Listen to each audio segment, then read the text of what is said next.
atualmente eu estou trabalhando como agrônoma extensionista, eu atendo em Medianeira e Itaipulândia, no oeste do Paraná, em torno de 60 famílias. Mas não é só na questão das plantas medicinais, daí é tudo, né? Hortaliça, fruticultura, animais, tudo que tiver, a gente atende, né? E a cooperativa que eu trabalho é a Biolabore, né? Eu esqueci de comentar isso. Então, vamos começar falando um pouco do histórico das plantas medicinais.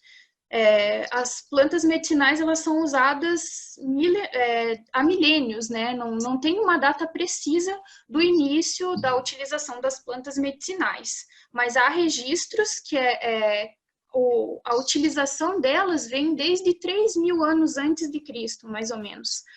E onde o povo antigo, eles aprendiam muito pela observação, né? Eles observavam muito o comportamento dos animais com as plantas, o que o animal comia e fazia mal, ou que o animal chegava perto e fazia bem, e assim eles foram resgatando um pouco desse conhecimento, né? Tem datas de 3.000 anos antes de Cristo, onde os imperadores lá da China usavam uma erva que a gente tem aqui no Brasil, que chama ginseng. O nosso é o ginseng brasileiro. Eles usavam para ter energia, para poder fazer as conquistas deles, né? E o Egito Antigo também tem várias datações do Egito Antigo, onde os faraós utilizavam as ervas medicinais no seu dia a dia e também para embalsamar os corpos, né? Porque lá eles faziam um processo de mumificação. Então, eles utilizavam certas ervas junto com alguma gordura para conservar esses corpos, né? Então, foi se dando assim. Aqui no Brasil, as plantas medicinais vem muito da tradição indígena, da cultura indígena, né? E também com os escravos e os colonizadores europeus, mas principalmente pelos indígenas, os pajés, que utilizavam as plantas medicinais nas suas curas, né, nos seus rituais. E com a colonização, os europeus trouxeram também bastante informações sobre as plantas e que foram complementadas com as informações indígenas, né? Então, tem muita planta que a gente utiliza hoje em dia que a sabedoria vem lá de trás, né? Pode passar, Liane, por favor.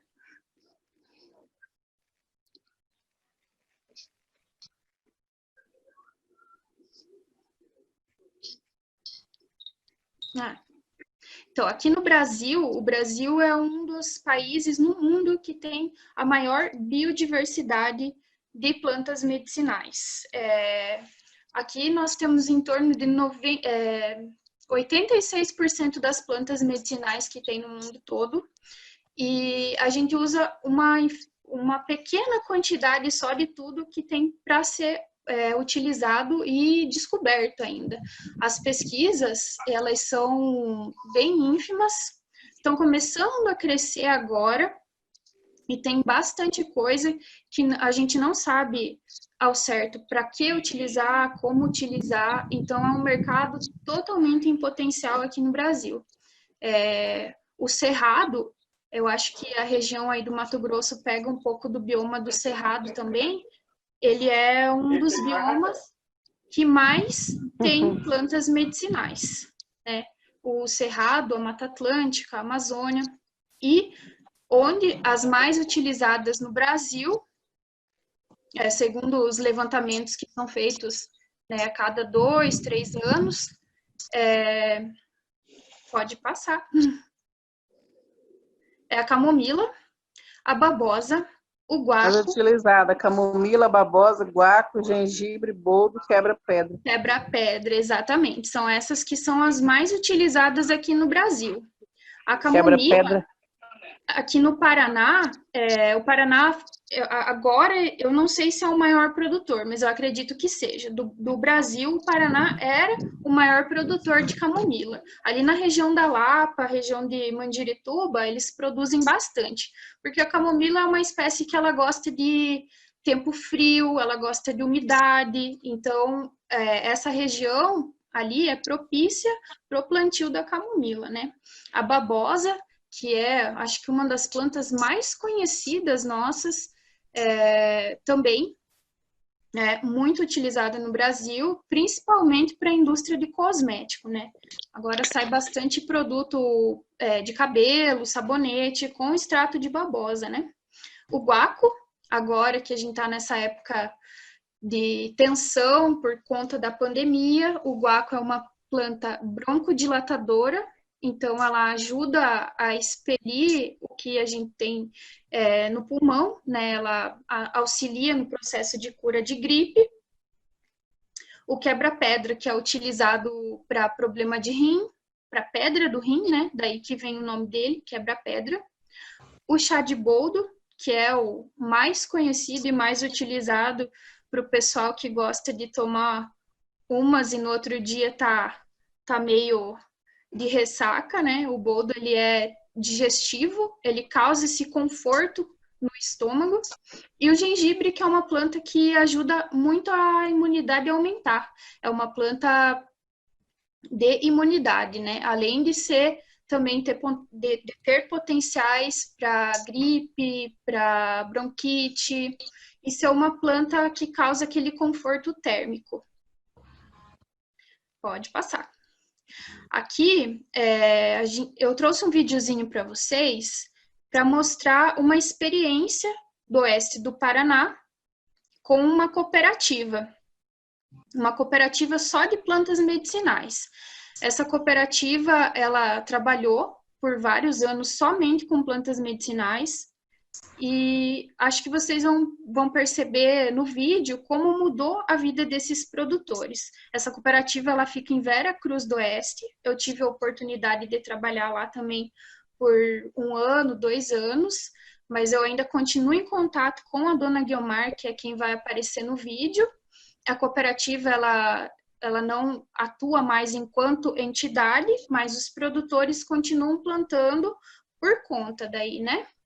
Aí vocês vão poder ver nesse vídeo uma experiência com as plantas medicinais. Além das culturas tradicionais de grãos, como a soja, o milho, o Paraná também é referência no cultivo de ervas medicinais. Você sabia que o nosso estado é responsável por 90% da produção brasileira de plantas medicinais? Em Vera Cruz do Oeste, o cultivo está crescendo tanto que alguns produtores já organizaram até uma cooperativa. Ouro verde é como Dona Guiomar Neves costuma chamar as ervas medicinais que tem na propriedade. Algumas espécies são bem valiosas, como a sabugueira, uma planta que pode ser usada como anti-inflamatório e como energético. Chega a valer R$ 46,00 o quilo. Vale ouro, né? O preço do quilo dela. E para que a senhora usava antes? Para infecção, para desinfeccionar. A agricultora de Vera Cruz do Oeste começou com meio hectare e em pouco tempo dobrou a área. Hoje já cultiva 25 variedades. Tem o alecrim, indicado contra gases, tosse e na prevenção de doenças degenerativas como Alzheimer, por causa do forte efeito antioxidante. A embaúba ajuda a controlar a pressão alta, além de também ser usada contra tosse e gripe. As ervas dão trabalho e renda o ano inteiro, porque cada uma tem períodos de colheita específicos. E os aromas, eles também reservam características bem particulares e deixam o campo inteiro perfumado.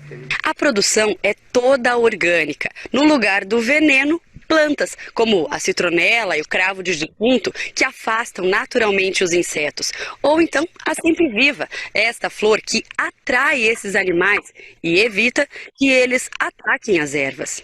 Seu Paulo também misturou informação e criatividade. O agricultor de São Pedro do Iguaçu plantou as ervas medicinais no meio da horta e se surpreendeu com o resultado.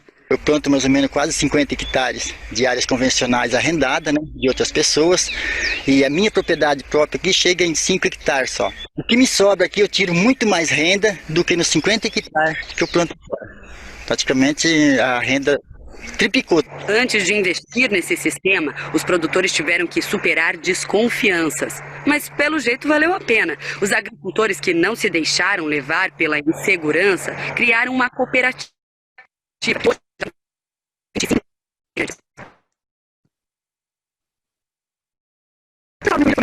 Não se preocupe, eu vou tentar. Deu que dê, daí eu comprei a máquina lá que eu vou mostrar para vocês, né? E tô pagando tudo com a plantinha. A máquina é esta estufa. Leva de 1 a 3 dias para secar as folhas. Depois disso, o produto está pronto para venda. Por isso o investimento compensa. Dona Guiomar deixou de depender da indústria. A agricultora até vende grandes quantidades in natura para fábricas do Paraná, de Santa Catarina e de São Paulo. Mas o lucro maior vem das pequenas porções. Só para a Prefeitura de Vera Cruz do Oeste são 1.200 pacotinhos por mês. O município distribui o produto de graça nos postos de saúde. O médico prescreveu alguns para a dona Salva.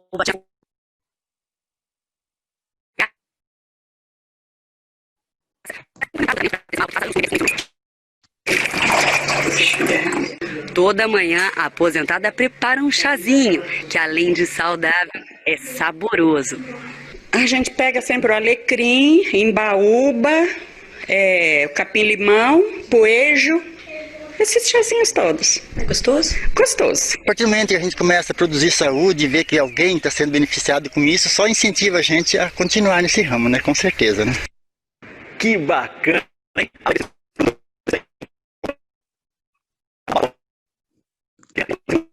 Mais saúde para muita gente.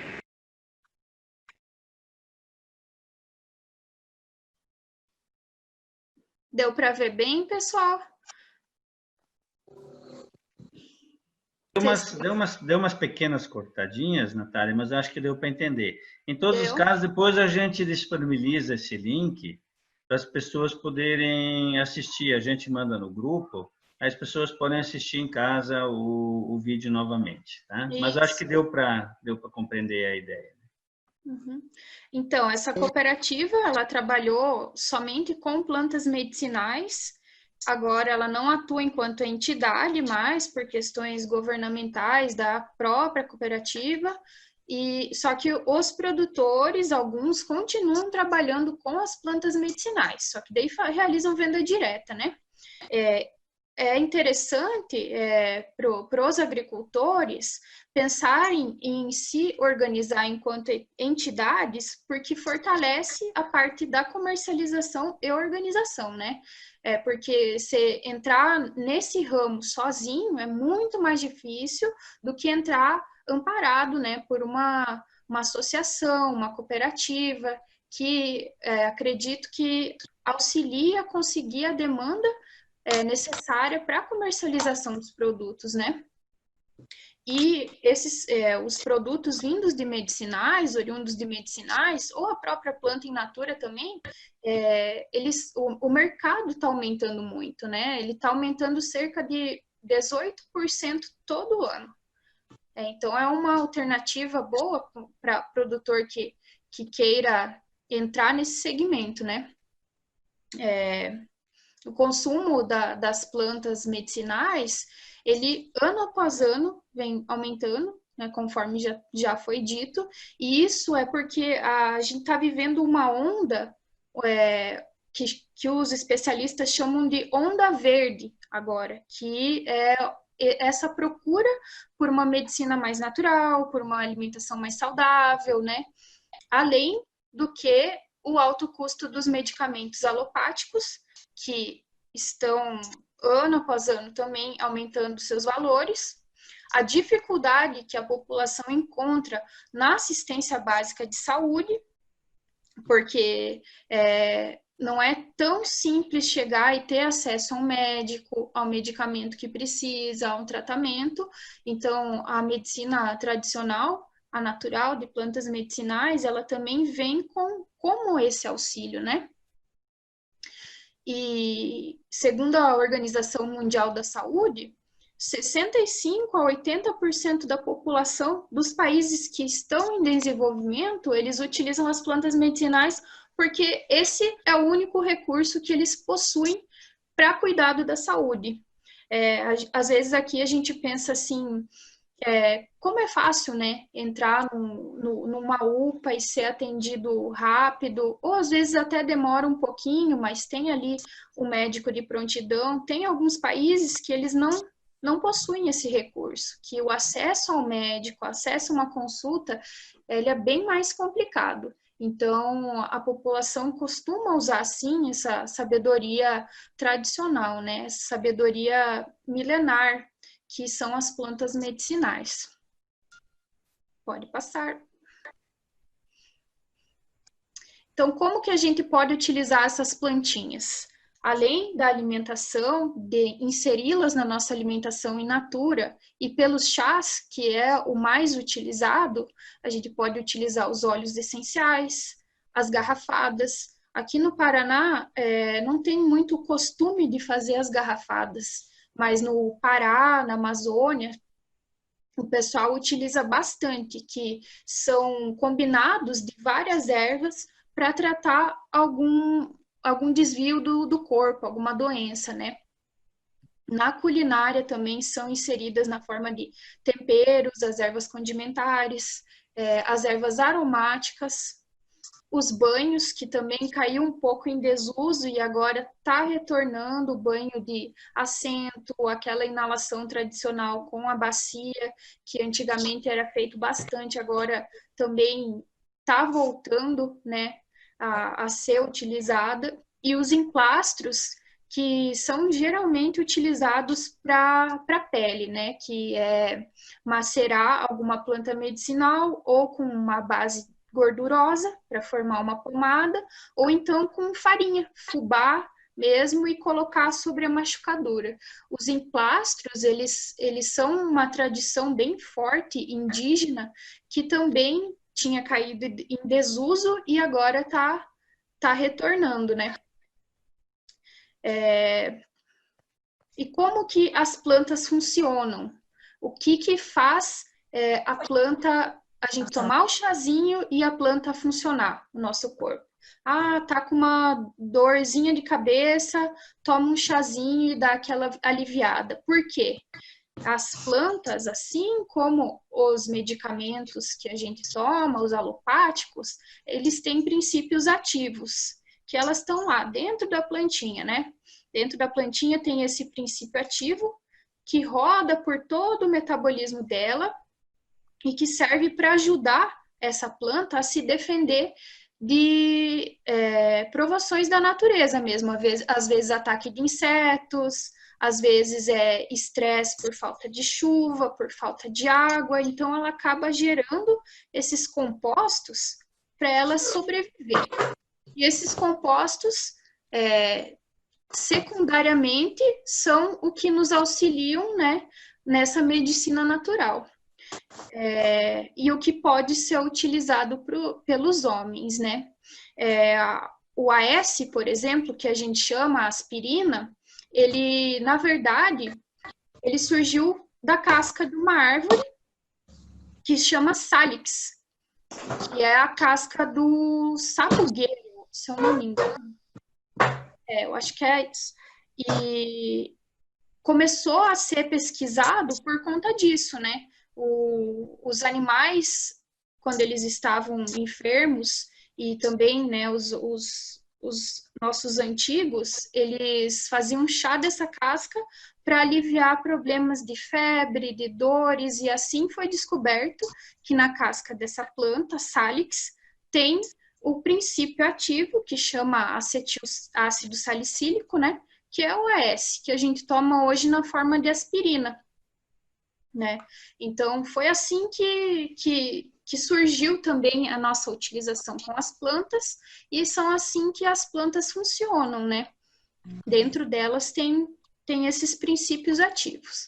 Mas é natural, eu posso tomar o quanto eu quiser que não vai fazer mal.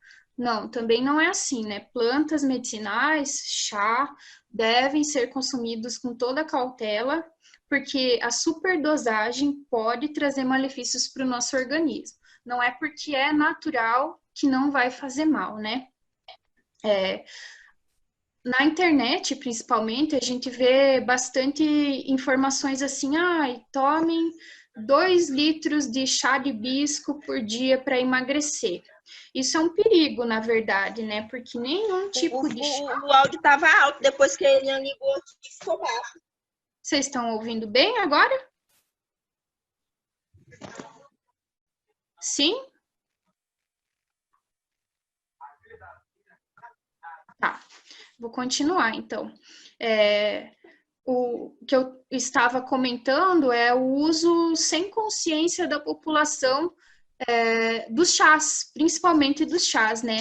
Tomar 2, 3 litros de chá para emagrecer, por exemplo, isso não existe, né? Isso pode fazer mal para o nosso organismo, pode gerar uma superdosagem, sobrecarregar nossos órgãos. Então, nunca é recomendado tomar mais do que 3 xícaras de chá por dia. E a quantidade de chá que a gente deve utilizar para fazer essa utilização medicinal é a quantidade que cabe na palma da mão. Sempre que vai fazer, pense assim, coube na palma da minha mão é a quantidade que a gente tem que usar para fazer uma xícara, por exemplo, né? Então, tomou 3 xícaras por dia, geralmente assim, uma ao acordar, uma após o almoço e uma antes de dormir, né? Esse é o tratamento adequado de plantas medicinais. Não caiam nessa, não se iludam de tomar mais 2, 3 litros de chás por dia para qualquer tipo de malefício da saúde, que não é recomendado e é até perigoso, e principalmente saibam as plantas que vocês estão utilizando. Por exemplo, a babosa. A babosa é um caso bem sério, assim, porque bastante gente gosta de bater a babosa no liquidificador para tomar, e teve pessoas que falaram, a babosa cura câncer. Não sei se vocês já ouviram dessa. Tomar babosa batida no liquidificador com cachaça cura o câncer. Gente, isso é bem sério, né? Porque se você não sabe a espécie da babosa que você tem e que você está consumindo, ela pode trazer uma infecção no teu organismo, pode causar dor de barriga, pode causar alergia de pele, que é bem comum, né? Principalmente em plantas que são parecidas com a babosa, que são aquelas plantas gordinhas, que elas têm bastante mucilagem. E esse tipo de composto, ele pode causar malefícios ao nosso organismo. Então, é sempre bom ter cuidado, saber identificar a plantinha que você está tomando, saber preparar, que é outra... para cada planta é diferente, né? Nós temos vários tipos de preparos de chás. Não é só botar na água quente e beber. Tem vários tipos de preparar o chá, e cada planta requer uma preparação especial, né? Então, tem que sempre saber o que você está ingerindo. Nunca tomar uma planta sem saber o que ela pode causar e sem identificar, principalmente, né? E a planta medicinal, ela não é, assim como o medicamento alopático, ela não é totalmente segura se tomada incorretamente, né? E o cultivo, então, como fazemos para cultivar as plantas medicinais? Será que é tão diferente assim do cultivo de hortaliças? A verdade não, né? A verdade é que ela segue o mesmo padrão, que seria a produção das mudas, a adubação, o manejo, a colheita e o beneficiamento. O que vai diferenciar um pouquinho seria a parte mais da colheita e do beneficiamento mesmo, né? Porque certas plantas, elas requerem que se colha nas primeiras horas do dia, como as plantas que produzem óleo essencial. As plantas, algumas têm que ser secadas de uma forma específica, né, que não pode deixar o sol, porque senão perde o princípio ativo. Então, esse cuidado deve ser tomado principalmente com a parte da colheita e o beneficiamento. mas a produção ela é bem tranquila. É como uma produção de hortaliça, até um pouco mais simples, porque ela não requer um manejo muito direto, né? Mas tem que ficar sempre de olho, né? A dona Teolide pode comentar um pouco sobre isso também depois, porque ela tem a chácara onde tem várias plantinhas, seu Antoninho, que é o esposo dela, quem cuida lá e planta e trata tudo com muito carinho. Mas, basicamente, são as mesmas etapas do que o cultivo de uma planta olerícola, né? Pode passar.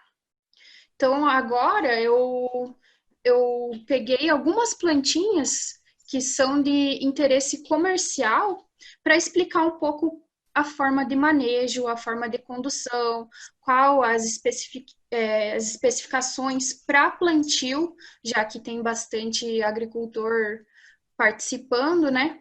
E como uma forma, talvez, até de incentivar a produção.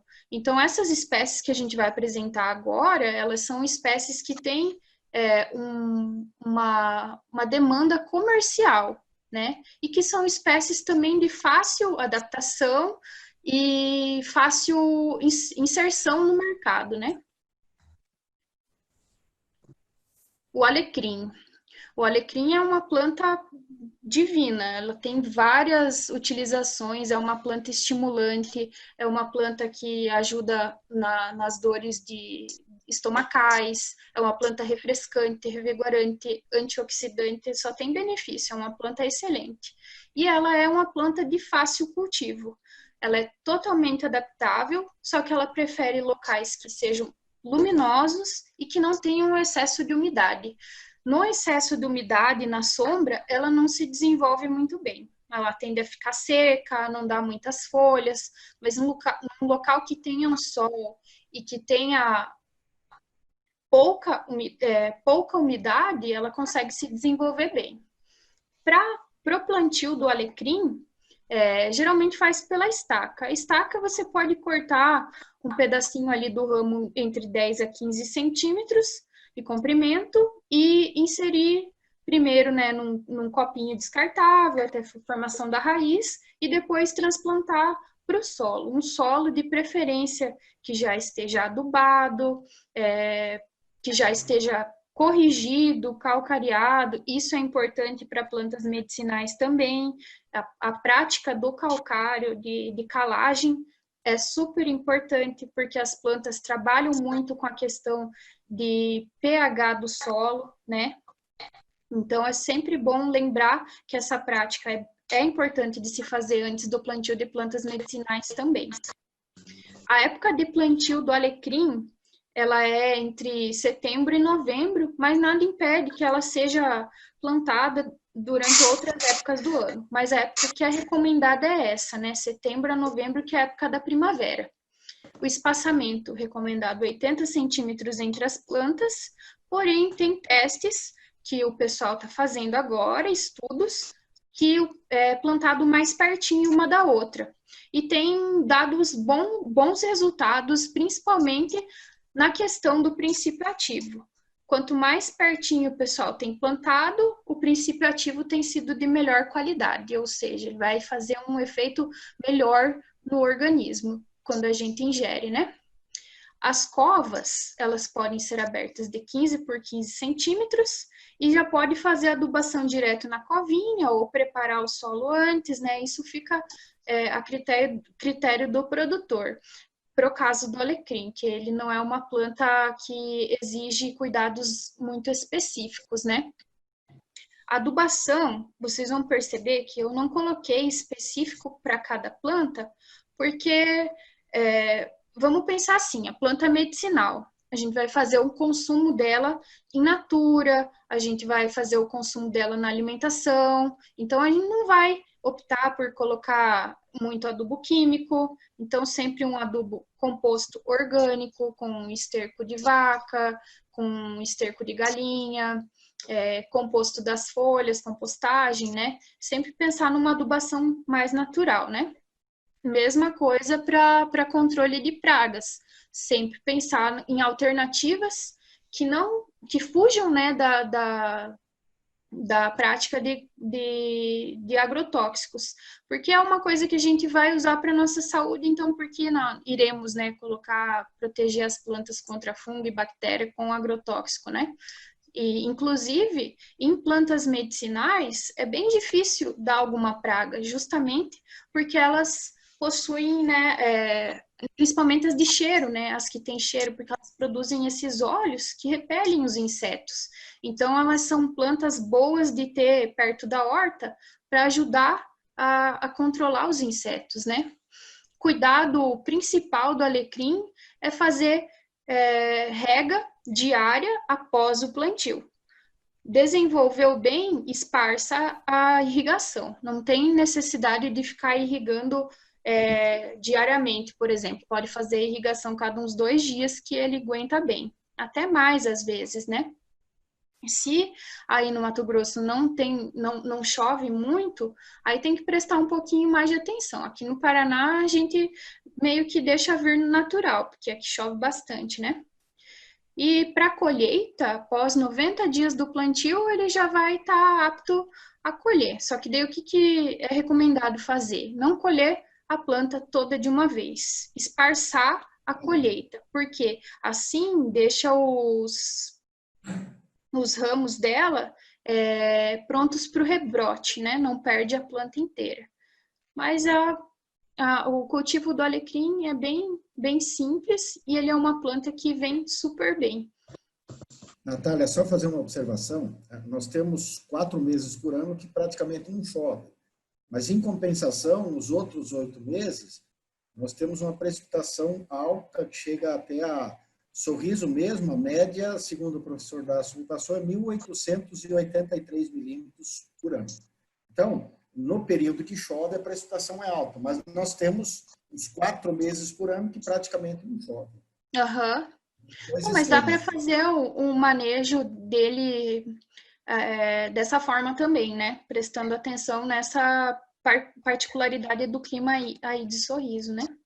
Aqui essa foto, ela é de uma produção comercial de alecrim. Aqui dá para a gente perceber que o produtor teve o cuidado de colocar cobertura de solo, que é bem importante também para as plantas medicinais. Utilização de cobertura de solo para proteger contra fungos e bactérias que podem estar no solo e podem vir a cometer a base da planta, né? E também para nessa época que não chove, reter a umidade. Assim, né, já ajuda na questão da água, né? Pode passar. O açafrão. O açafrão é a cúrcuma, né? Tem gente que chama de cúrcuma, tem gente que chama de açafrão. Ela é uma planta excelente para a imunidade, aumentar a imunidade no nosso organismo. E também uma planta termogênica. Ela é uma planta que faz a gente suar, até auxilia no processo de emagrecimento, né? É uma planta boa para inserir na alimentação diária. Um temperinho de um arroz, de um frango. E também o cultivo dela é muito simples. Ela prefere local também com essa luminosidade, locais luminosos e onde não haja um frio intenso.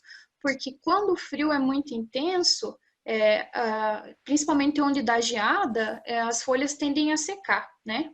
Mas que está lá embaixo da terra, ele tende a secar.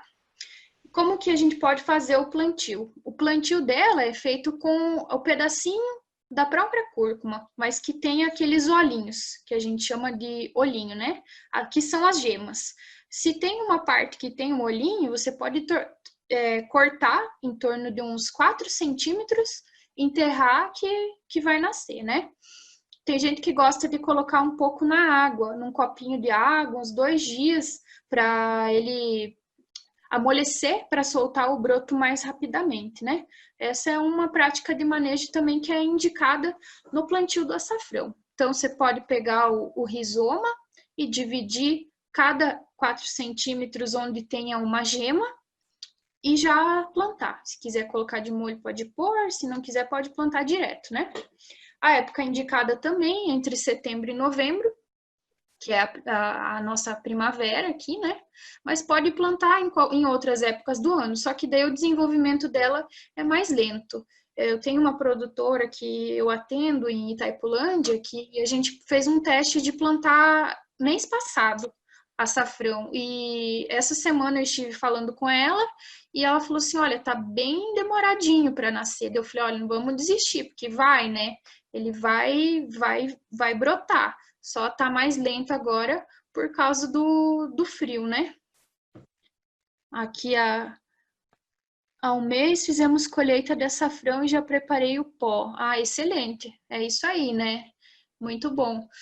O espaçamento indicado é 30 centímetros entre as plantas e 80 nas entrelinhas. Mas se quiser fazer mais espaçado, não tem problema, porque ela vai soltar as folhas e as folhas são grandes, né? Então, o espaçamento indicado é esse, mas o produtor tem que ver também o espaço que ele tem disponível, né? A cova faz de 20 por 40. Também é importante para açafrão a adubação, porque o açafrão requer bastante nitrogênio, né? Então, antes do plantio, já prepara o solo, focando, né, nesse nutriente principalmente, que é o nitrogênio, que pode ser através do esterco de vaca, né, ou de uma compostagem, e 30 dias depois do plantio, faz mais uma adubação, que é uma adubação complementar, só para ela se estabelecer de forma legal, assim, né? 120 dias depois, mais ou menos, ele já pode ser colhido. E como que a gente vai saber que ele já está no ponto de colheita? É quando as folhas estão secas. A folha dele vai amarelar, vai ficar bem amareladinha, vai secar, aí a gente já sabe que o rizoma está pronto para ser colhido, né? Bem fácil visualização. O açafrão, ele, além de ter esse rizoma e as folhas, que são bem grandes, até meio parecido com a folha do gengibre, ele dá uma flor bem bonita. A flor dele pode ser branca, pode ser roxa, e ela é usada também com fins ornamentais. Além, né, de ter esse fim medicinal, a flor também pode ser utilizada para fins ornamentais. Aqui nós temos uma foto de um plantio comercial de açafrão.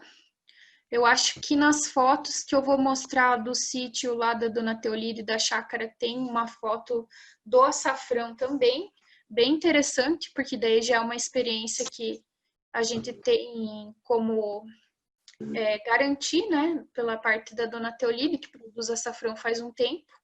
Importante a cobertura de solo também, para manter a umidade. Pode passar. A alcachofra, eu não sei se ela é consumida amplamente ali em Mato Grosso, mas aqui no Paraná a gente acaba utilizando mais as folhas. Perdão. As folhas da alcachofra, elas têm bastante potencial medicinal, assim como a flor, né? A flor dela, que é consumida, ela lembra um pouco o gosto do palmito. Cada pétalazinha dessa pode ser destacada e consumida, né? Só um pouquinho, gente, que eu vou ter que tomar mais uma água aqui, que minha garganta secou.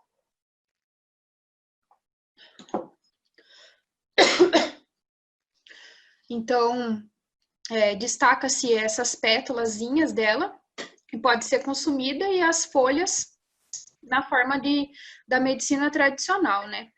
O chá da alcachofra, ele é bem utilizado para o sistema digestivo também, além de ser um chá que tem bastante potencial antioxidante. E é um mercado exponencial. A alcachofra, ela tem bastante mercado, principalmente para quem quer produzir para vender a flor, porque no mercado essas flores, elas são comercializadas a um preço bem elevado, na época que dá o florescimento, né? Então é uma alternativa para o produtor que queira comercializar, além das folhas, as flores, né? Como forma de alimento daí.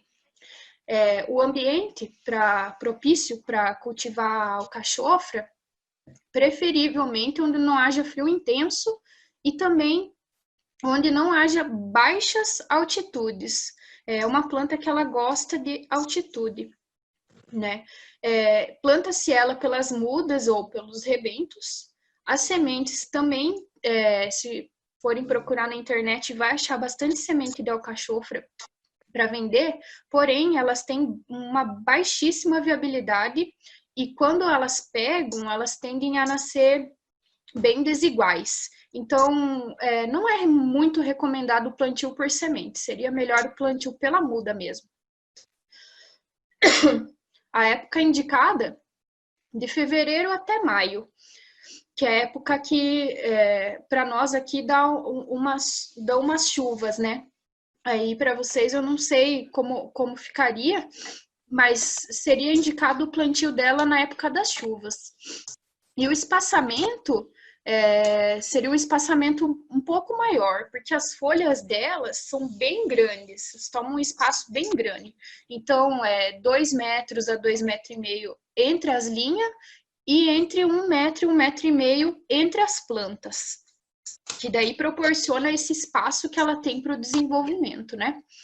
A cova também tem que ser uma cova maior, porque a mudinha dela é maior, em torno de 20 para 40 centímetros. Também pode fazer adubação na cova. E os cuidados principais que tem que ser tomados é que ela não gosta de solo encharcado e é uma planta que tem que ser controlada bem a mato competição, porque ela também é sensível com a competição por nutrientes quando tem plantas espontâneas, né, ao redor. Então, sempre manter o entorno dela mais limpo possível, né? Principalmente no desenvolvimento inicial. Depois ela tolera, mas no inicial tem que manter limpo ao redor da planta. As folhas dela tendem a ser atacadas às vezes por pulgão, cochonilha, mas aí dá para fazer aquelas caldas alternativas de detergente neutro, uma calda de pimenta do reino com alho e sabão, que é uma calda boa também. São pragas de fácil controle, né? E elas atacam mais a parte da folha. Então, se o cultivo é visando a folha, tem que tomar esse cuidado, né? E a parte da colheita, 6 a 8 meses após o plantio, ela já pode ser colhida. E, como eu já havia dito, né, a folha é usada mais medicinalmente e a flor na culinária. É uma planta bem, bem adaptável também. Aqui está uma fotinha de uma produção de alcachofra. Nas fotos da Dona Teolídia a gente vai ver também uma produção dela com as folhas e vai dar para perceber bem o espaçamento, bem certinho, bem, bem interessante. É uma planta bem interessante para trabalhar, uma planta que dá um retorno financeiro muito bom. Não sei se vocês têm o costume de comer, eu provei, eu acho que uma vez. É gostoso, só que é caro, né? Então, a gente acaba não consumindo muito. A babosa, também, que normalmente a gente tem no terreno de casa, né? Que a babosa é aquele remédio que cura tudo, da pele, do cabelo, a gente utiliza muito ela, né? Mas também é uma planta que tem potencial comercial, então dá para ter esse olhar sobre a babosa, fazer um plantio comercial de babosa, né? Se tiver um mercado para atender as necessidades, né? Ela é uma planta que não tem segredo do cultivo, né? Ela é super adaptável, só que ela gosta de sol. Ou então uma meia sombra, né? Mas o indicado é um local que não tenha a incidência de frio intenso e nem geada. A muda dela pode fazer pela folhinha, corta a folha dela e coloca num copo de água e deixa ela soltar as raizinhas. Aí depois de uns dias ela vai soltando, vai amolecendo e vai soltando. Ou então o brotinho. E depois transplanta, né? Bem fácil fazer a muda de babosa. A época também, época da primavera, setembro a novembro, época de plantio, mas pode ser plantada em outras também, só que daí tem aquele detalhe do desenvolvimento mais lento. E o espaçamento recomendado, 1 metro entre as plantas e 1 metro entre as entrelinhas. Porque apesar dela ser uma planta que dá as folhas grandes, ela não é atinge um tamanho de largura muito grande. Às vezes ela cresce verticalmente, né?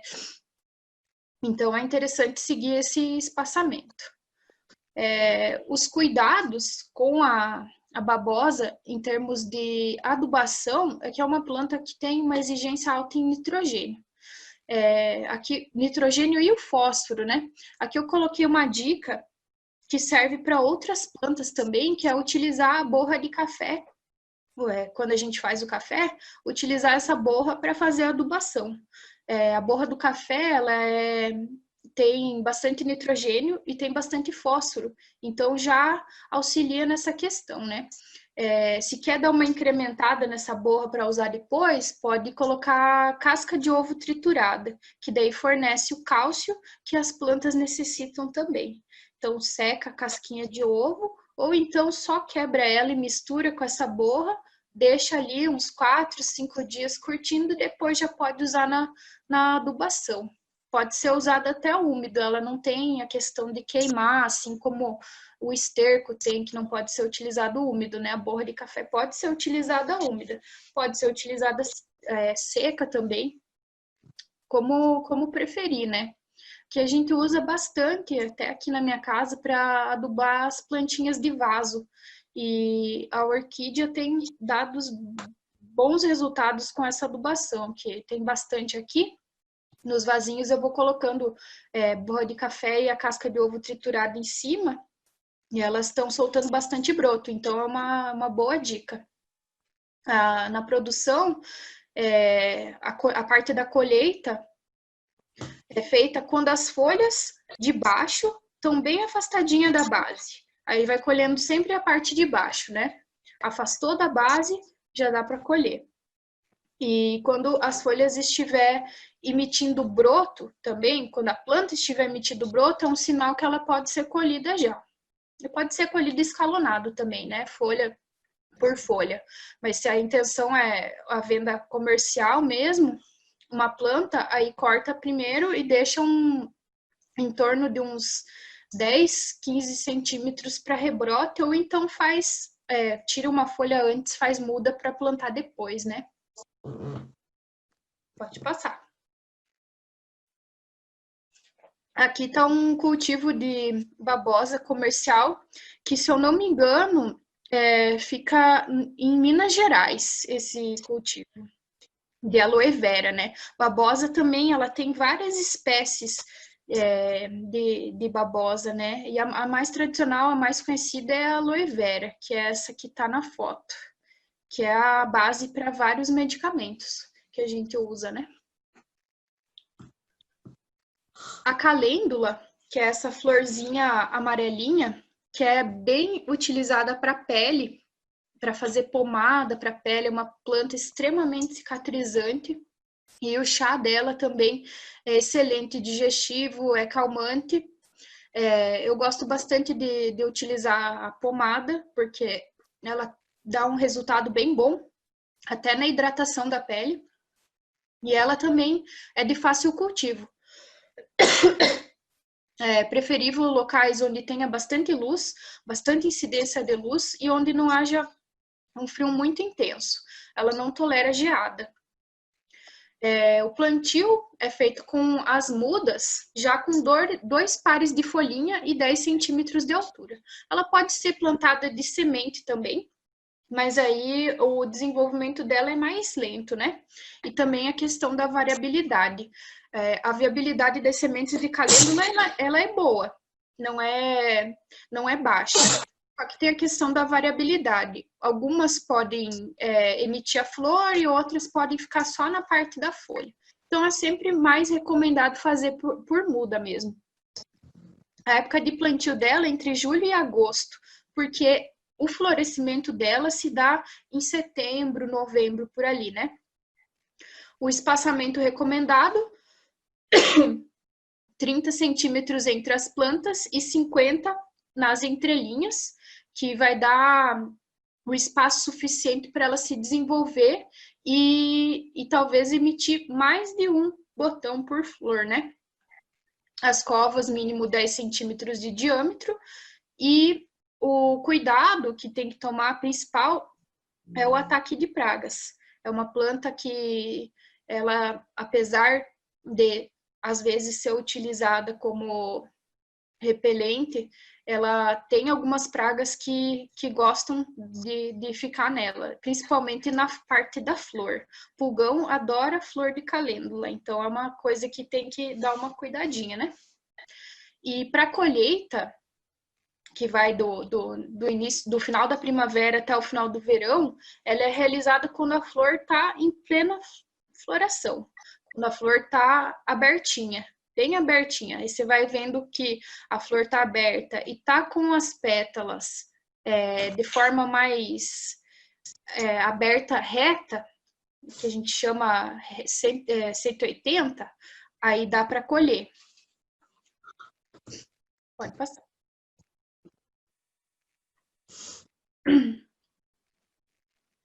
E aqui é a chácara da Dona Teolide, produção de calêndula. Essa pessoa aqui sou eu, feliz da vida no meio das calêndulas.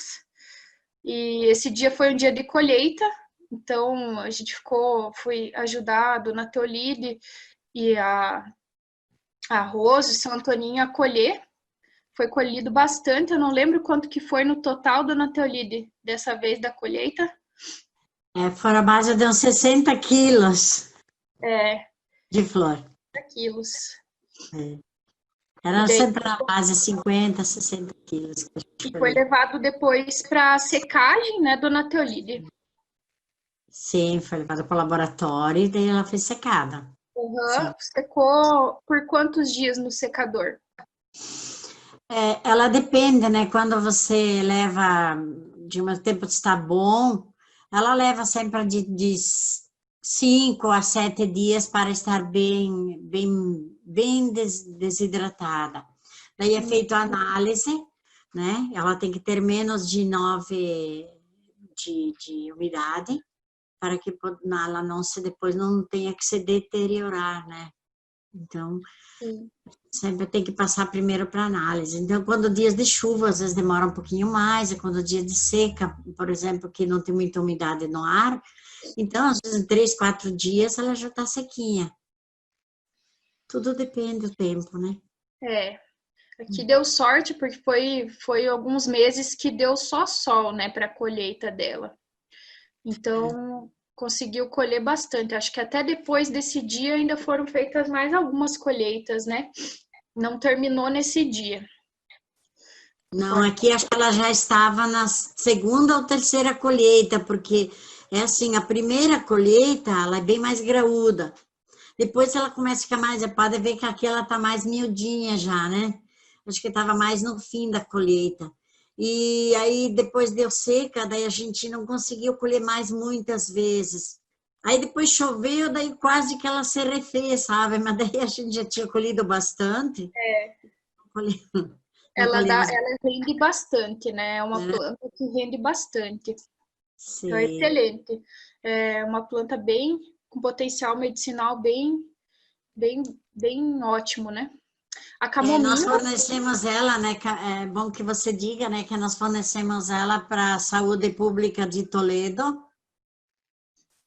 onde eles usam também para lavar feridas, na própria SUS. E também fornecemos a pomadinha dela para São Pedro do Iguaçu, também para a saúde pública, e para Pato Bragado também em forma de chá, né, no caso. Para os chamados APLs, né? Mas toda ela já vai para a rede SUS. A senhora pode aproveitar e falar quais as outras plantas que entrega para a rede de saúde no momento, né? Sim, nós entregamos a melissa, a carqueja, a alcachofra, deixa eu ver, carqueja, alcachofra, chapéu de couro, hortelã, a camomila. E seriam essas as mais principais que eles pegam, né? Cavalinha também. São as que mais estão pactuadas. A camomila, ela é uma planta que se desenvolve em locais mais frios. né? Ela gosta um pouco desse clima um pouquinho mais frio, um pouquinho mais úmido, mas também requer bastante sol. Apesar de querer essa umidade, ela se desenvolve melhor a sol pleno, né?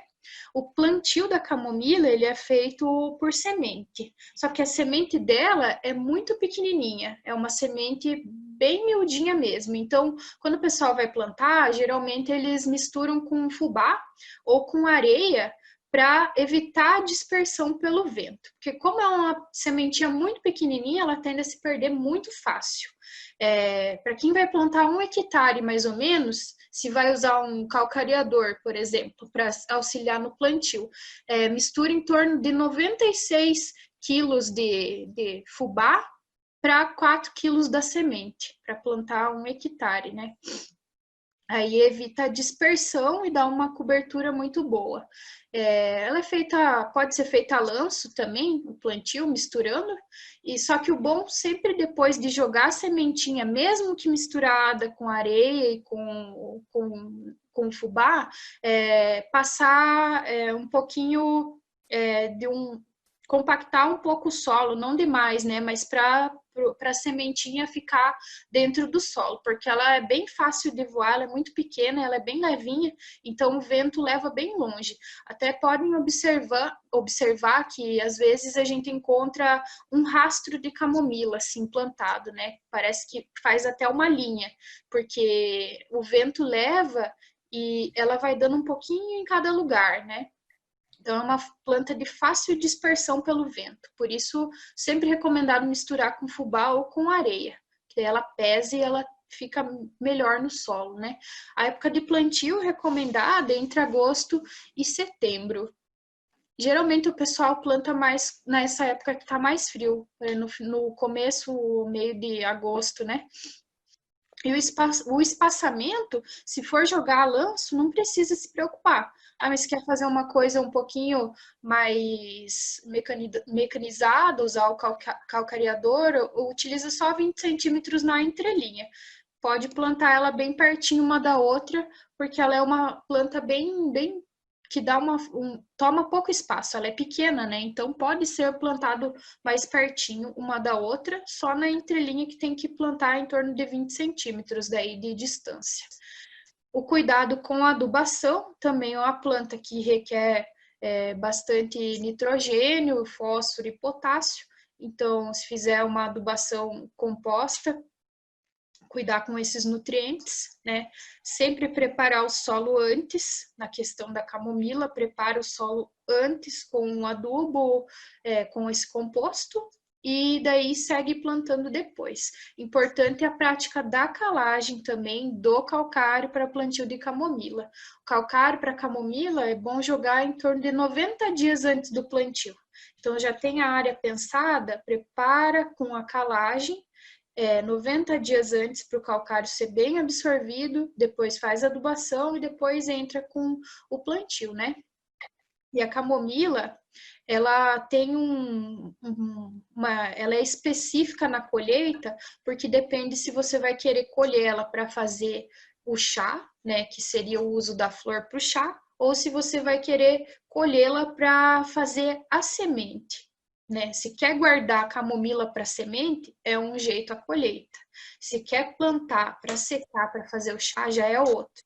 Mas como que eu vou identificar o ponto de colheita? É bem fácil.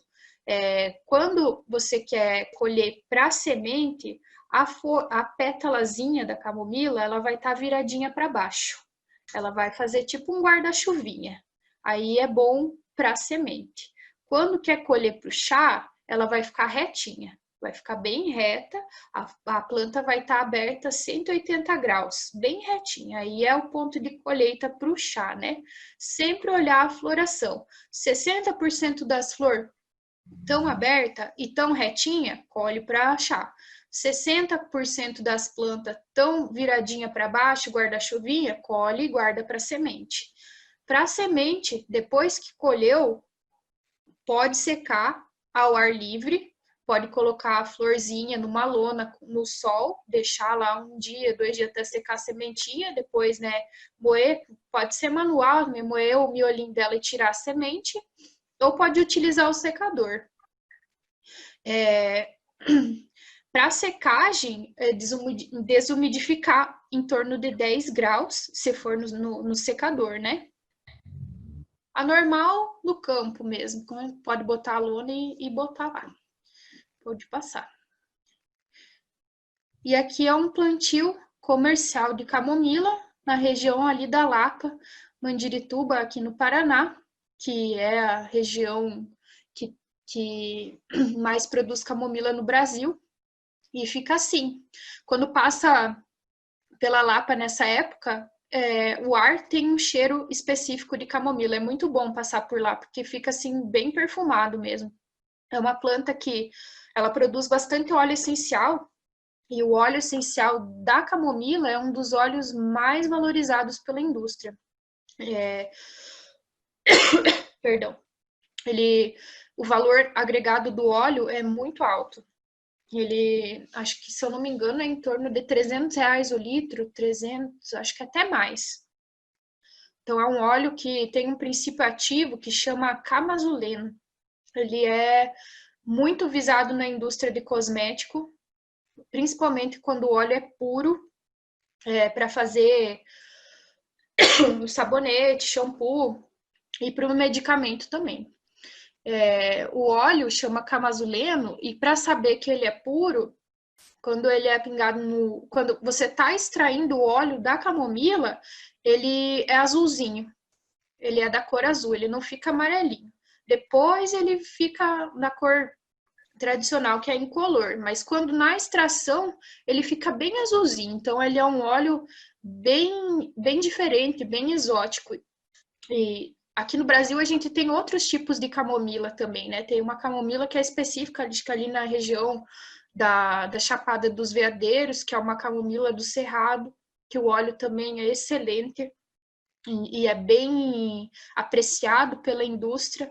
Então, é uma planta assim que tem um potencial comercial muito grande, e ela é de fácil cultivo, ela não exige muitos cuidados de manejo. Então, o pessoal que planta gosta bastante, porque dá um retorno financeiro muito bom.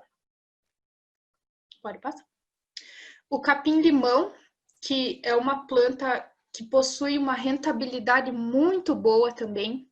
Ela pode ser vendida in natura, ela pode ser vendida seca, ela pode ser vendida para empresas de extração de óleo essencial, porque é uma planta que rende muito óleo essencial e ela é fácil para pegar, ela é fácil para plantar, ela prefere local quente, com alta luminosidade, e a muda dela é feita exclusivamente por touceira de raiz.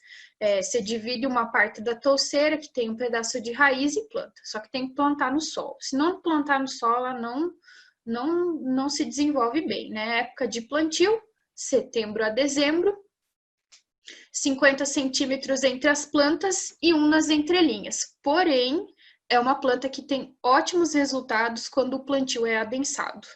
Tem até alguns artigos científicos que já relatam isso. Se você plantar ela mais pertinho uma da outra, ela vai produzir mais princípio ativo e mais óleo essencial.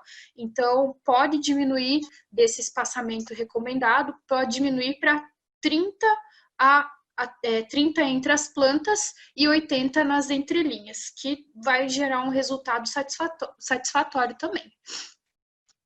E o cuidado com ela específico é evitar a competição com plantas espontâneas, né, dos nutrientes do solo. Então, evitar a mato-competição. Adubação, nitrogênio, precisa de bastante nitrogênio, então colocar o esterquinho, preparar o solo com esterco e, principalmente, nunca confundir a citronela, ou o capim-limão com a citronela. Elas são plantas bem similares, então é fácil de confundir. Quando do consumo, dá para identificar uma da outra pela cor da folha e pelo porte. O capim-limão, ela dá as folhas com esse porte mais ereto. A citronela, ela despenca mais um pouquinho, né? E o chá da citronela é um chá que é tóxico para a gente, né? Faz mal, então não é recomendado o consumo. Além do que para identificar bem, a citronela, ela pode florir, ela pode emergir flor. O capim-limão não, né? Então, assim, dá para identificar, e também pelo cheiro, porque é bem característico. O cheiro da citronela tem aquele cheiro de desinfetante de banheiro, né? Um exemplo que é bem sucinto, assim, cheiro bem forte, cheiro de limpeza. O capim-limão, ele lembra o cheiro um pouco da erva doce, então é um cheiro mais adocicado, né? 3 a 4 meses após o plantio, dá para fazer a colheita já das folhas, e a colheita do capim-limão, ela pode ser repetida até 4 vezes por ano, então é uma planta legal de trabalhar, porque ela rende bastante, né? E uma última recomendação, que deve ser colhida pela manhã, antes do sol se tornar quente, porque daí evita que haja perda por volatilização dos óleos essenciais. Ou colhe ela no comecinho da manhã ou no final da tarde. Aqui tem uma amostra de uma produção comercial de capim-limão, também com cobertura de solo. A gente pode perceber que a folhinha dela é mais espetadinha, né? Então, assim, dá para identificar da citronela também. Uma planta excelente para venda para óleo essencial. A capuchinha, ela é uma planta que é considerada punk, que é uma planta que é mato, que dá para comer. Toda ela pode ser consumida, a folha, a flor, pode ser consumida in natura, que não tem problema nenhum. E ela é uma planta que também tem um potencial de valor bem agregado. E agora ela está sendo mais procurada e sendo mais consumida. Tanto que em Curitiba, no mercado municipal, uma bandejinha em torno de 7 florzinhas, mais ou menos uns R$20. E é um mato, é uma planta espontânea, então ela é super fácil de ser cultivada, super fácil de ser plantada, não requer muito manejo, pode ser plantado qualquer época do ano, se propaga por semente, touceira, estaca, então ela não tem nenhuma particularidade, né? A única coisa a prestar atenção é espaçar a rega, irrigação espaçada, e também evitar um pouco da mato competição. Mas enquanto mato competição, não precisa se preocupar muito, por ela ser uma planta considerada espontânea, ela tem uma tolerância até que razoável, né? Então a produção dela para colheita, 50 a 100 dias após o plantio, quando a flor vai estar totalmente aberta. Aí a flor abriu totalmente, já sabe que dá para colher. A folha é usada para chá também, né? Além da flor ser usada para consumo in natura, a folha é usada para chá. Ela tem um gosto assim meio que lembra um agrião, é um gostinho meio picante, é muito boa mesmo. Aqui está um exemplo de um plantio comercial de capuchinha. Essa é uma variedade de capuchinha que chama capuchinha anã. Ela é um pouquinho menor do que a tradicional, mas o cultivo dela é o mesmo. Aqui foi feito um canteiro um pouquinho mais alto e foi plantada ela bem pertinho uma da outra, que é para fechar mesmo. E ela toma conta, não precisa nem ter o cuidado de plantar tão perto que ela se alastra. Fica bem bonito, né? Pode passar. A carqueja, pode falar. Sempre tem que ter um chato, né? E hoje o chato sou eu. Você acredita que em 15 minutos você consegue finalizar? Eu vou dar uma corrida aqui, porque eu vou lembrando das coisas e vou falando, né? Eu gosto de falar. Mas, enfim, vamos acelerar, então. Vou tentar dar uma aceleradinha. A carqueja... De nada. A carqueja, ela é uma planta que é utilizada para o sistema digestivo. Ela também é ampla adaptabilidade. A mudinha dela faz a partir de estaca, igual tá na fotinha aqui. Essa foto aqui daria para fazer 3 mudinhas dela, né? Espaçamento 30 por 50. Cuidado, adubar na cova, após o plantio, irrigar diariamente até 3 dias. Colheita, 5 meses após o plantio, começou a florir, dá para colher. Colhe a planta toda, mas deixa 2 nozinhos desse para rebrote, né? Também permite 2 a 3 colheitas por ano. Pode passar. Aqui um exemplo de plantio comercial de carqueja. Ela dá essa touceira, assim. A cavalinha, que é um chá também utilizado para o sistema hepático, para o sistema digestivo. Gosta bastante de umidade. Cada nozinho desse que a gente tá vendo, cada gominho pode ser feito uma muda. E é bom, quando for plantada essa muda, selecionar as que tem mais ou menos uns 10 centímetros para facilitar o pegamento, né? E a colheita dela, o ponto da colheita é indicado quando ela vai formar como se fosse uma florzinha, que a gente chama de estróbilos. Formou esses estróbilozinhos, já sabe que está no ponto de colher, que é o ponto onde os princípios ativos da planta estão bem concentrados. Então, você só vai cortar a planta a partir de baixo. Aqui tem uma foto de uma família aqui do Paraná, que vive da produção de camomila, de cavalinha, desculpe. Eles plantam basicamente só plantas medicinais também. Também é uma planta que tem um potencial comercial grande. Erva doce, também não tem segredo. Vou falar mais essas plantas que são mais simples. O cultivo, eu vou acabar falando um pouquinho mais da colheita, que eu acho mais importante, né? A colheita dela, 80 a 100 dias após o plantio, e é uma planta que ela dá para utilizar tanto as folhas quanto o bulbo. O bulbo dela, que parece uma cebola, ela é utilizado bastante para culinária. Tem para vender só o bulbo, as folhas para o chá, a semente para o chá. É uma planta que dá para utilizar ela quase que inteira, né? Pode passar. Aqui o plantio comercial de funcho também. Também é indicado colocar cobertura de solo. A cavalinha, ela é indicada para o sistema hepático, que é do fígado, e para o sistema digestivo. Ela é uma planta também que tem bastante silicato. Então, eu costumo recomendar para os produtores que eu atendo fazer um chá bem concentrado da cavalinha e aplicar nas plantas para fortificar, para ser usado na agricultura para fortificar. Então, é uma planta que tem silicato e silicato forma uma camada de proteção nos vegetais, né? Então, ela é uma planta, assim, bem rústica. Ela é excelente também. Pode passar. O gengibre. O gengibre, ele é uma planta que é melhor o cultivo dele em locais litorâneos, né? No litoral, aqui em Morretes, no Paraná, também foi um dos maiores produtores. Acredito que agora não esteja produzindo tanto porque deu uma série de doenças lá que diminuiu a produção. Ele pode ser feita a muda da parte dos gominhos, da própria raiz, né? Feita a muda dele assim. Só que ele tem que tomar o cuidado de toda a safra e trocar de lugar, porque ele é bem suscetível à doença, principalmente a podridão, a tipo de fungo, né?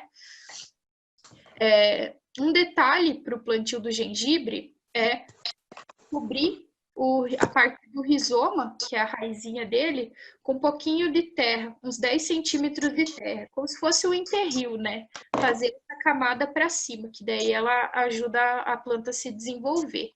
7 a 10 meses que plantou, já está pronto para colher. Mesma coisa do açafrão, a folha tornou amarela, já está no ponto de colheita, né? Que é um plantio comercial de gengibre. Aqui as folhas dá para perceber que já estão bem ficando amareladinha, né? Então já estava no ponto de colher. O guaco, que é uma planta boa para o pulmão, broncodilatadora, boa para curar gripe, tosse, fazer xarope para essas finalidades, bronquite, asma, né? O guaco é bem indicado. É uma planta que gosta também de umidade e de luz, precisa da luminosidade para crescer. A mudinha dela faz com estaca, 3 geminhas e corta 2 folhinhas, deixa pelo menos 2 folhinhas, corta a folha no meio para estimular enraizamento, né? E a condução dela é feita em espaldeira, que é colocar aqueles trocos para ela se segurar, né? É uma planta que ela não tem muitos cuidados, a não ser com algum ataque de fungo que possa ter. Daí dá para usar tranquilamente uma calda bordaleza, 100 ml para cada 20 litros de água, pulverizar a cada 10 dias até desaparecer o sintoma, né? A produção, a colheita dela, 8 meses após o plantio. Aí dá para fazer colheita a cada 6 meses, né? A inicial, 8 meses após o plantio, a cada 6 meses dá para fazer uma colheita. Pode passar. Aqui o sistema de condução do guaco, em espaldeira. Ele consegue formar esses cachos, né? O hortelã, também uma planta com potencial muito bom, por ela ser uma planta vendida in natura, bastante in natura. Gosta de local luminoso, não suporta sombra. Hortelã em sombra não se desenvolve. Hortelã em solo encharcado não se desenvolve. E o plantio dela é feito por estaca dos raminhos mesmo. Pega uma estaquinha, às vezes a estaca até dá para pegar a parte que já tem a raizinha, né? E planta ela direção leste. A direção leste favorece o desenvolvimento e o enraizamento inicial da planta. Colheita após 40 dias do plantio, corta 5 centímetros acima do solo, que daí facilita o rebrote, né? Pode passar. Aqui é uma família do Espírito Santo, que também são produtores de plantas medicinais, e o carro-chefe da propriedade deles é o hortelã. Então, eles têm algumas variedades de hortelã, e eu não comentei, mas ela tem vários tipos de variedades, né, do hortelã. Tem o hortelã-menta, tem o hortelã-pimenta, são vários tipos, mas basicamente o princípio ativo é o mesmo, né, e é utilizado para as mesmas coisas, né. A manjerona, bem parecida com o manjericão, bem parecida com o orégano também. É uma planta que tem potencial de mercado por ser um tempero e uma planta de fácil cultivo, não dá trabalho nenhum, uma planta lastrante, se cultiva super bem. Faz a mudinha dela da própria estaquinha. Às vezes dá para plantar até dividindo a estaca, planta um pouquinho no solo, deixa a outra parte fora do solo e a outra parte enterra no solo como se fosse uma alporquia, e ela solta a raiz bem fácil. Colheita 60, 90 dias após o plantio, colhe 10 centímetros acima do solo para facilitar o rebrote. Assim como o manjericão, o orégano, pode deixar secar naturalmente, né, na sombra, em local bem ventilado. Um costume que as avós tinham antigamente de deixar a secagem das plantas medicinais pendurar perto da janela, numa despensa, um local onde não tenha tanta luz e tenha ventilação boa. A minha nona botava em cima do fogão a lenha da casa, que daí já o calorzinho da chapa já facilitava a secagem, não muito perto da chapa, né, para não perder o princípio ativo, mas também não tem nenhum segredo de cultivo. Super boa planta, super bom preço comercial da manjerona.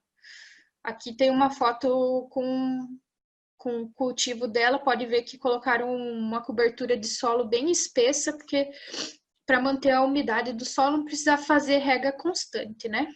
Pode passar. O manjericão é outra espécie que tem vários tipos, né? Esse que está na foto aqui é o manjericão tradicional, que é o Ocimum basilicum. É uma planta que tem potencial medicinal muito grande, a gente acaba usando ela sempre para tempero, mas ela pode ser feito chá, ela é feito extrato, é uma planta digestiva, é uma planta que auxilia também na ansiedade. Tomar um chá de manjericão é uma planta excelente. E super fácil cultivo, também prefere local luminoso, não não gosta de sombra, então sempre plantar ela em um local que pegue mais sol do que sombra e onde não tenha muito frio. Um segredinho para o cultivo do manjericão é sempre que ele emitir flor, cortar a flor, porque daí ele vai facilitar a estimular as folhinhas, né? Ao rebrote da folha. Então, quando tá emitindo a flor, se tu quer só a folha, tu vai cortando a flor, que daí ele vai desenvolvendo melhor a folha, né? Pode passar.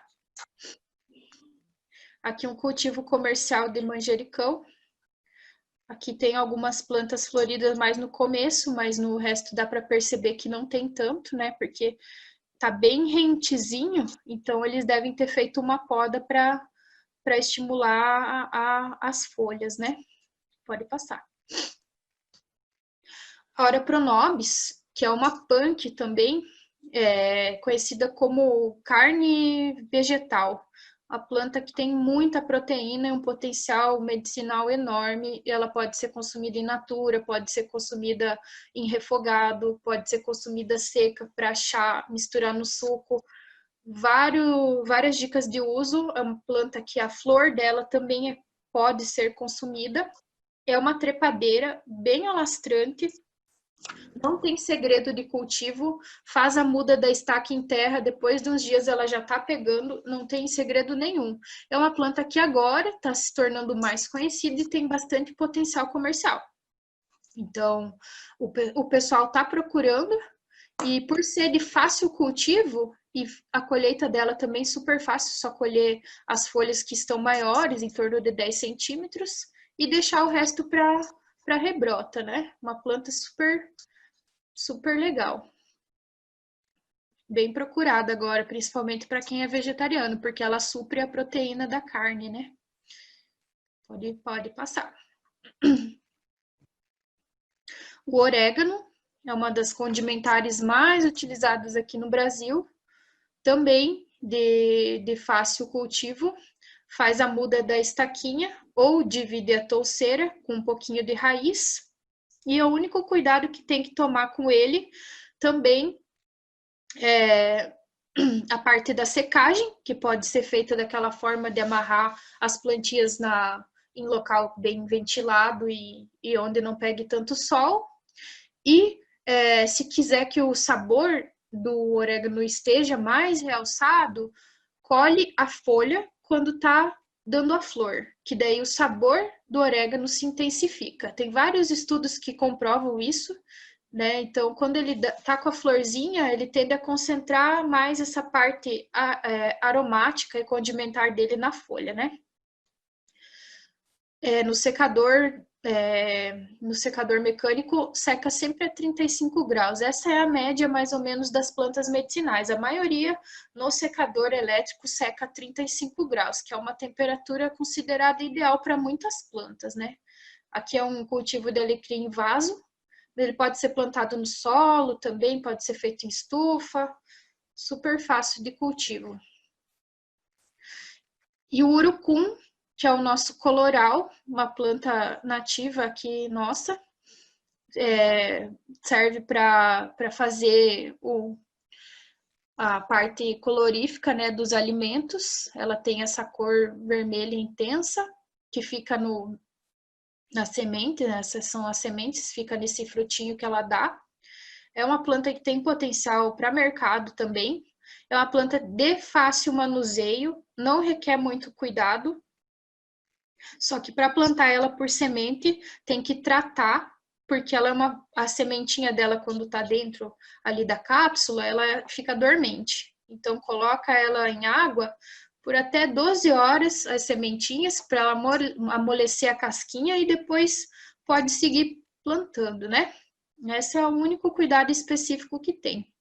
E é uma planta que está sendo bem procurado pelo comércio para fazer a questão do pigmento vermelho, né? Que é essa tinta natural do urucum. Então, ela também tem muito potencial, como ela é uma planta de fácil adaptação, ela é bem indicada para plantio com bom retorno econômico.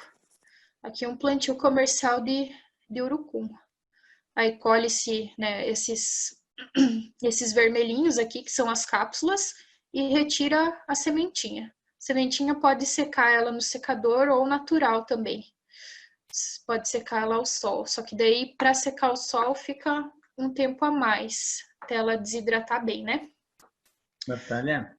Oi. Eu vou fazer uma proposta. Como eu conheço a tua apresentação, eu sei que você tem agora toda a questão da utilização das plantas, né? Depois você ainda tem a questão das punks, né? Com todas as receitas, né?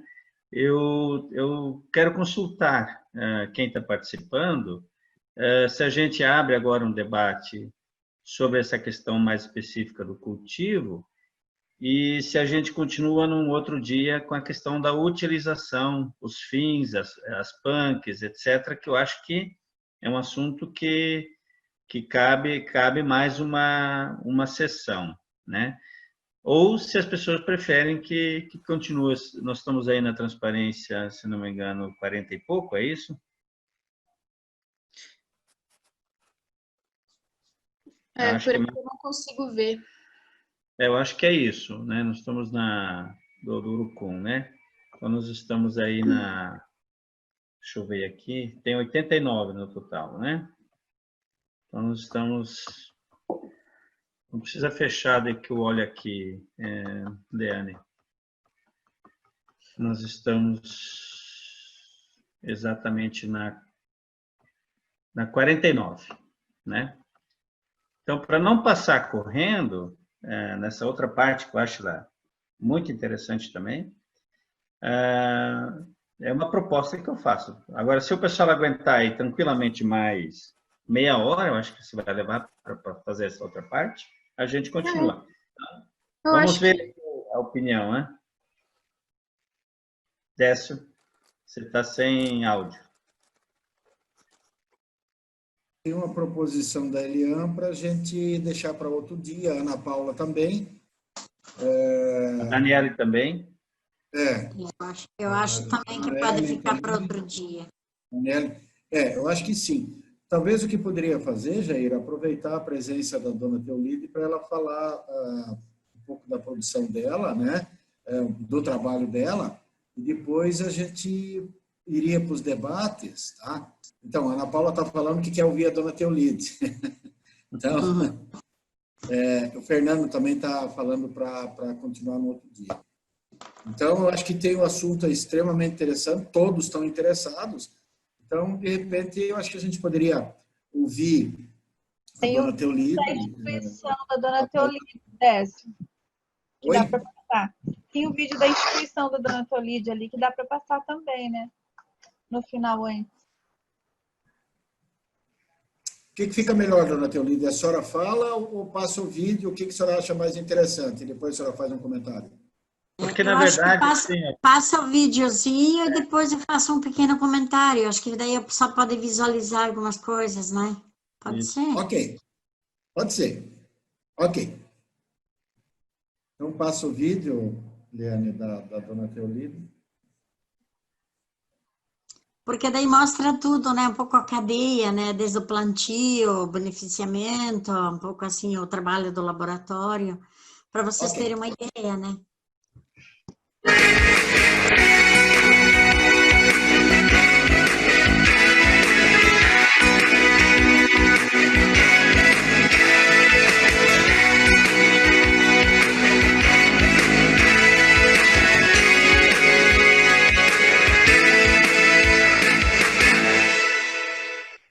O Laboratório IANTEM foi criado em meados do ano de 1990 com o objetivo de dar sustentabilidade ao trabalho social do Centro Popular de Saúde IANTEM, um trabalho de formação em saúde, meio ambiente e plantas medicinais.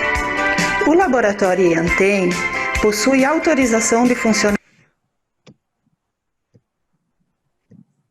fornecido pela Anvisa e possui certificado de boas práticas de fabricação e controle para produzir medicamentos fitoterápicos na forma de cápsulas, chás medicinais, xaropes e tinturas. O Laboratório IANTEM possui equipe treinada e qualificada que trabalha com toda a cadeia produtiva das plantas medicinais, desde o cultivo, acompanhando o produtor, até o produto final, fornecendo aos nossos clientes e consumidores um produto seguro, de qualidade e com eficácia. A nossa preocupação como técnico e como indústria de medicamentos é sempre estar propiciando e fornecendo aos nossos clientes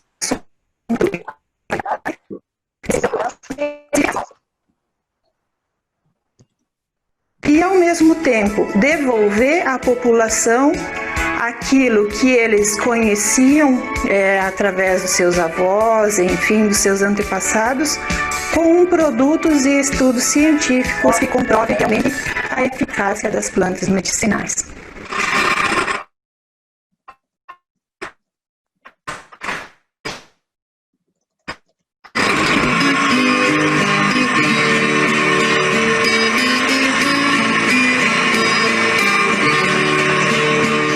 Para produzir plantas medicinais,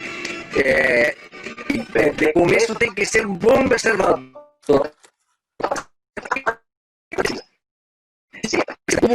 Ou de algum produto que possa eliminar algum inseto que corta a raiz embaixo, e observar também que a planta tem vários sintomas, né? Depende do sintoma que ela apresentar, a gente também, com a experiência que a gente adquiriu, isso faz com que a gente resolva esse problema também. A planta medicinais é que nem um ser humano. A qualidade de vida e os anos que você vive depende daquilo que você come. E isso depende também da planta, aquilo que você dá para ela. Se você dá um produto bom para ela produzir, ela te dá a resposta muito bem